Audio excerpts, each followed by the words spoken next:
नमस्कार, मी पंजाब डक. आज आहे 12 जुलै 2026. आजपासून परत राज्यातला हवामान अंदाज येणार आहे.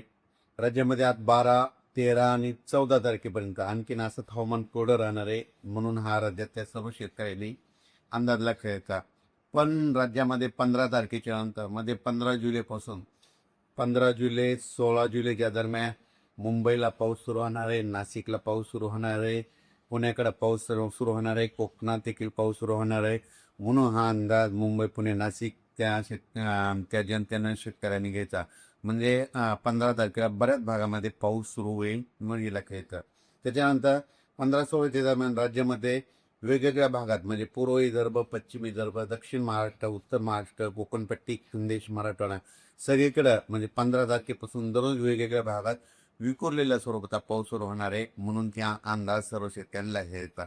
त्याच्यानंतर 15, 16, 17पर्यंत हे पाऊस चालत. पुन्हा त्याच्यानंतर हे पाऊस काय होणार आहे, 20 तारखेच्या नंतर परत आणखीन वाढणार आहे. मग 20 जुलैपासून परत मुंबईला जोरदार पाऊस सुरू होईल. 20, 21, 22, 23ला पुण्याकडे देखील जोरदार पाऊस सुरू होईल. नाशिककडे पाऊस सुरू होईल. राज्यात देखील पुन्हा काय होणार आहे, 20 जुलैच्या नंतर बऱ्याच ठिकाणी पाऊस सुरू होईल म्हणून हा अंदाज लक्षात. पण विदर्भात, पूर्व विदर्भ आणि पश्चिम विदर्भ, तर त्या शेतकऱ्यांनी खास करून हे अंदाज लक्षात. विदर्भात मात्र 22 तारखेपासून 22, 23, 24, 25च्या दरम्यान विदर्भामध्ये काही ठिकाणी मुसळधार ते अतिमुसळधार, काही ठिकाणी अतिवृष्टी होणार आहे. म्हणून हा अंदाज विदर्भातल्या शेतकऱ्यांना लक्षात येतात.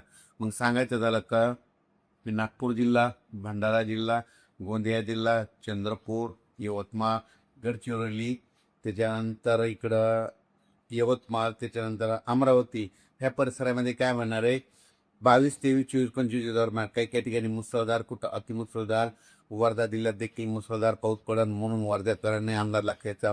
भंडारा जिल्हा, नागपूर जिल्ह्यात देखील मुसळधार, अतिमुसळधार पाऊस पडणार आहे म्हणून हा अंदाज लक्षात येतात. त्याच्यानंतर इकडं रामटेक त्या भागात तालुक्यातल्या शेतकऱ्यांनी अंदाज लक्षात येतात. विदर्भात समजा 22 तारखेपासून पाऊस सुरू झाला. त्यानंतर एक लो प्रेशर आहे, ते चक्रीवादळ आहे. तर ते काय म्हणणार आहे, मग ते असं विदर्भातून जात असताना मग ते अमरावतीकडे जाईल, अमरावतीला पाऊस पडेल. त्याच्यानंतर अकोल्याला पाऊस पडेल, बुलढाण्याकडे जाईल, हिंगोली, त्याच्यानंतर इकडे परभणी जिल्हा, नांदेड जिल्हा त्या भागात देखील पाऊस पडेल. त्याच्यामुळं तुम्हाला सांगू इच्छितो, ते जात असताना काय होणार आहे, महाराष्ट्रात मात्र इकडं रिमझिम पाऊस पडणार आहे म्हणून हा अंदाज लक्षात येतात. तिकडे मुसळधार पाऊस पडत आणि इकडल्या भागामध्ये मराठवाडा झालं, या भागामध्ये काय होईल, रिमझिम पाऊस येईल म्हणून ही अंदाज सर्व शेतकऱ्यांना लक्षात यायचा. लातूर जिल्हा, बीड जिल्हा, धाराशिव जिल्हा, सोलापूर जिल्हा, बीड जिल्ह्याचा काही भाग, त्याच्यानंतर अहिल्यानगरचा काही भाग, त्या भागामध्ये काय होईल. तसं तर 15 तारखेला बऱ्याच भागामध्ये पाऊस दिसल, 15-16च्या दरम्यान येईल. पण 20 तारखेला मात्र 20, 21ला मात्र तिकडं देखील बऱ्याच भागामध्ये पाऊस आलेला दिसेल म्हणून हा अंदाज लक्षात यायचा. पण त्याच्यानंतर हे जे 22-23ला जे नागपूर, पूर्व विदर्भातील मुसळधार, अतिमुसळधार पाऊस पडत, तर त्यावेळेस मात्र मराठवाड्यामध्ये काय होणार आहे, रिमझिम पाऊस राहणार आहे म्हणून हा अंदाज मराठवाड्यातल्या शेतकऱ्यांनी लक्षात घ्यायचा. त्याच्यानंतर खास करून नंदुरबार जिल्ह्यातले शेतकऱ्याचे फोन आले. नंदुरबारकडे देखील 15 तारखेला 15-16च्या दरम्यान काही भागामध्ये पाऊस हजेरी लावणार आहे म्हणून नंदुरबार जिल्ह्यातले शेतकऱ्यांनी अंदाज लक्षात घ्यायचा. पण त्याच्यानंतर 20-21ला आणखी ते नंदुरबार जिल्ह्याचा देखील पाऊस वाढेल. पण नंदुरबार जिल्ह्यात मात्र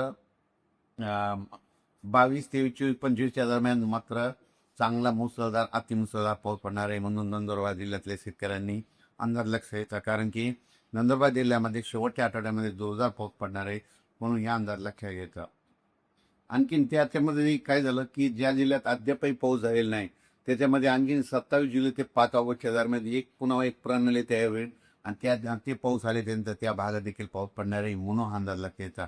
पण राज्यामध्ये मात्र 15 तारखेला मध्ये 15 जुलै 16 जुलैच्या दरम्यान राज्यात बऱ्याच भागामध्ये पाऊस येणार आहे म्हणून हा अंदाज लक्षात येतात. तो पाऊस सर्व दूर नाही, विखुरलेल्या स्वरूपात आहे, पण पाऊस सुरू होणार आहे. म्हणजे जे 8 जुलैपासून जे पाऊस बंद झालेला आहे तर ते पाऊस काय होणार आहे, 15 जुलैला परत सुरू होणार आहे म्हणून हे अंदाज लक्षात येतात. मुंबई, पुण्याच्या जनतेने देखील अंदाज लक्षात येतात. मुंबई, पुणे, नाशिक तिकडे देखील काय होणार आहे, 15-16च्या दरम्यान पाऊस येणार आहे. पण 20 तारखेच्या नंतर तिकडे देखील जोराचा पाऊस पडणार आहे म्हणून हा अंदाज लक्षात येतात. अचानक वातावरण बदल झाला तर लगेच एक उद्यमी शेतीला जाईल. आता जसं मुंबईकडे पाऊस पडला, समजा मुंबई, पुण्यात तिकडे पडला आता पावसाची वरुणराजाची बॅटिंग आता विदर्भाकडे, पूर्व विदर्भाकडे, मग नागपूर जिल्हा, भंडारा जिल्हा, गोंदिया जिल्हा, चंद्रपूर जिल्हा, अमरावती जिल्हा, त्या बैतूल त्या परिसरामध्ये ते काय म्हणा, अकोला ह्या परिसरामध्ये काय होणार आहे, वरुणराजाची म्हणजे अतिमुसळधार पाऊस तिकडल्या पट्ट्या पूर्व विदर्भात पडणार आहे, विदर्भात देखील पडणार आहे. मध्ये 11 जिल्ह्यामध्ये तिकड चांगला पाऊस पडणार आहे. त्याच्यानंतर त्याच्या बाजूचे लगतचे जिल्हे नांदेड जिल्हा, यवतमाळ, नांदेड जिल्हा, हिंगोली जिल्हा, वाशिम जिल्हा, परभणी जिल्हा, मग तिकडं पाऊस पडल्यामुळे ह्या 2-4 जिल्ह्याला आणखीन थोडं जास्त पाऊस राहणार आहे, म्हणून हा अंदाज लक्षात घ्यायचा. ज्यांचे कोणाचे शेतीचे कामं राहिलेले असतात तर तुम्ही आणखीन 14 तारखेपर्यंत करून घ्यावी, कारण की 15-16च्या दरम्यान राज्यात परत पाऊस सुरू होणार आहे, म्हणून हा अंदाजा घ्यायचा. 20च्या नंतर आणखीन ती पाऊस वाढत जाईल, 22च्या नंतर आणखीन जास्त वाढत जाईल, म्हणून या अंदाज घ्यायचा. धन्यवाद.